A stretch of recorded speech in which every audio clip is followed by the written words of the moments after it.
Hello, everyone. Hello. It is me, Danielle J. Mitchell, your becoming queen of real estate, and I'm here for today's and this week's Tuesday tip at 2. So, we are going to continue in our series where we're talking about Mythbusters, some myths that come up in real estate that you hear often. So, we're going to bust those myths in this week's episode. All right. Listen, the first thing I need you to do, I need you to like, I need you to comment, I need you to subscribe, and I need you to make sure you put all the notifications. I often upload things, whether it's shorts or, of course, the weekly Tuesday tip at 2. But I want you guys to be notified of things that's going on. Okay. So I need you to do that immediately. Listen, I'm going to say it in the beginning. If you are interested in buying or selling, you know where to go. And I'm going to remind you at the end of this, but you go to book.djmrealty.co.com. All right. And to those of you who are new to the page and to the channel, I am licensed in PA. I service Philadelphia and the surrounding suburbs, main line, as well as Delaware County. And I'll be happy to help.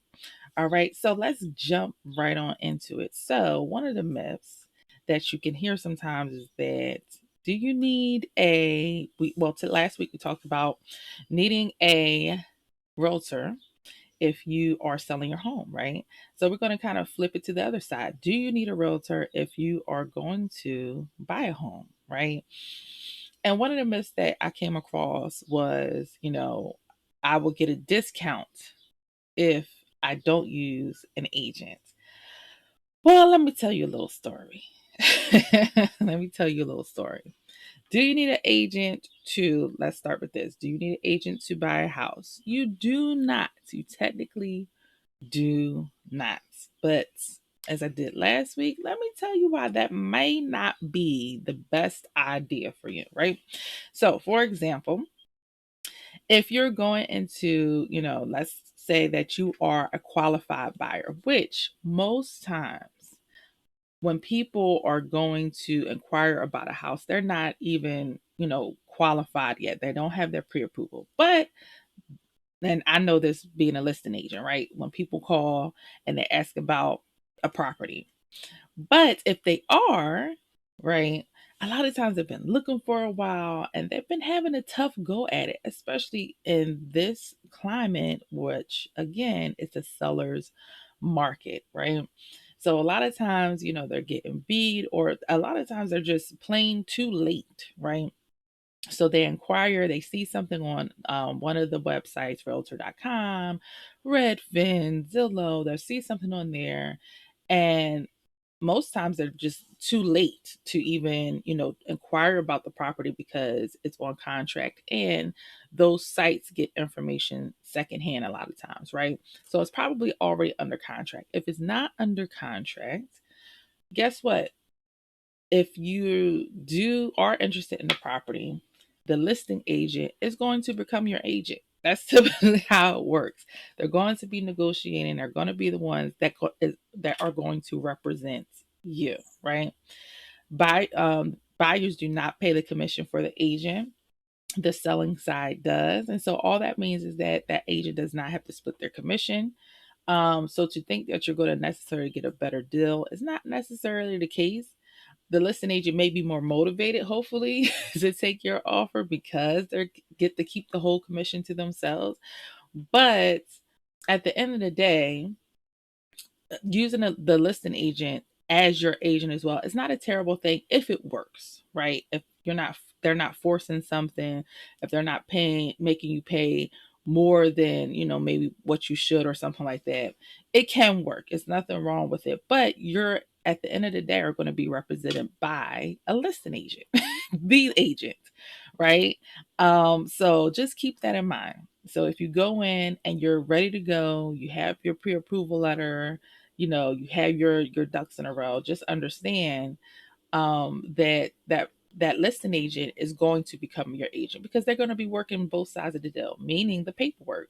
They're going to make sure you have all your paperwork. They're going to make sure that, they get you in with the title company. They're going to make sure that the transaction works. So in essence, you are definitely going to be working with an agent, and one is going to be working on your behalf. Now, the great thing about you having your own agent, let's say that you're going out and you're looking at houses and you're acquiring on these different real estate websites, and the property is under contract, or it's different scenarios where it's under contract, or you're just too late, or you got outbid, or it was a better offer. All these different things are happening. You keep going through the cycle of losing out on properties or being too late to get the properties, or whatever the case is. Well, that's one of the taxing things about not having your own agent, right? Because you're not you not understanding the mechanics of, well, how do I go after a property? How do I am I able to get more information of a property? That is what an agent is going to do for you. And understanding how the numbers work in the different areas. A huge thing is making, understanding interest rates and understanding the taxes, and can you afford the house, and affordability. All these different things go into using your real estate agent. Okay. And at the end of the day, even if you encounter a listing agent that and the property didn't work out, right, for that property that you're interested in, if you are working with that listing agent and you're like, well, I don't want to sign a contract. I just want, you to send me houses, or I just want you to show me houses. That's not going to work in your best interest. Why? Because guess what? Agents are going to put their clients as a priority, as opposed to people who are not trying to commit to the process or commit to them as a real estate agent, right? For example, there was somebody I knew who, I showed them a property and I was like, hey, I let them know what the process is. Do you have an agent? Blah, blah, blah. They're like, well, I'm not trying to, sign a contract. I'm not trying to commit. I'm like, well, it's in your best interest to, if you don't choose me, choose somebody. Whatever that looks like. Even if you don't choose me, choose somebody. And not very long after that, because they didn't agree to sign on the contract, they were like, hey, I'm having a really hard time, finding something. I've said, of course you are. I mean, it's a hard time with an agent. Buyers are having a hard time with one, right? So I can only imagine how you're trying to navigate buying a property without one, especially when interest rates are going up week to week, right? Every day. So I can only imagine. And so again, I said, I would love to help you. I really want to help you.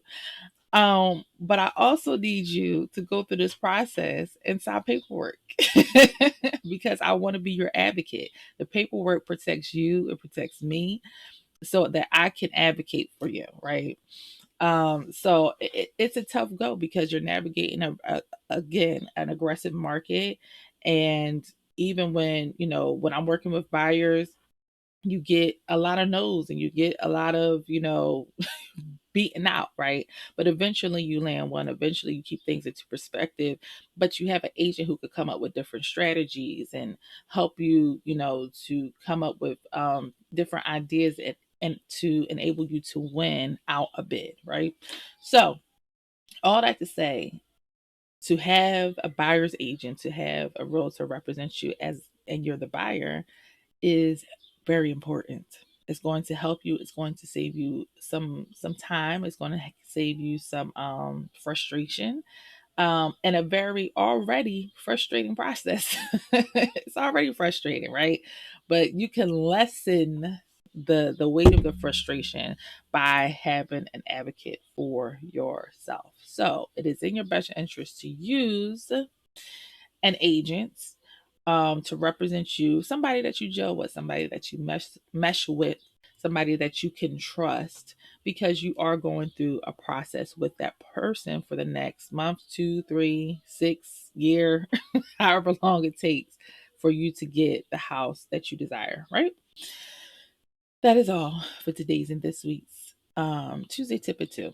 Again, let's circle back. I need you to go to book.djmrealtyco.com in order to schedule your consultation, whether you want to buy or sell your property. Okay. And I also need you to like, subscribe, all that good stuff. And yeah, I'll see you next time. Remember, there's no place like home, no place like home buying. And see you soon. Bye.